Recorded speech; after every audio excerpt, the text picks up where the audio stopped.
Guys, let's see how to automatically send message using Siri in iPhone. So for that, just go to settings and scroll down and find Siri and search. Tap on it. Now either listen for Hey Siri should be activated, or either press side button for Siri should be activated.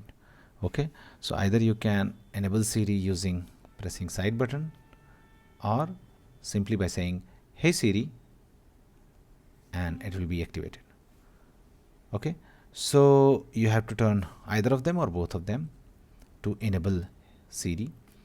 Now scroll down and find automatically send messages. Tap on it and turn on this automatically send messages option. Okay, so that it do not need a confirmation from you before sending using your Siri voice control.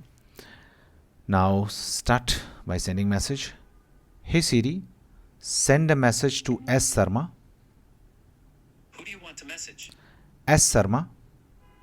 What do you want to say to S. Sharma? Hi, how are you? I'll send, hi, how are you?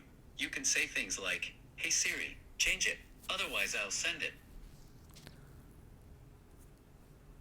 And thus, this is how it is being sent. Okay, so that's it, guys. You can send Siri, use Siri to send text messages in iPhone very easily by using your voice. Thanks for watching. Please do like.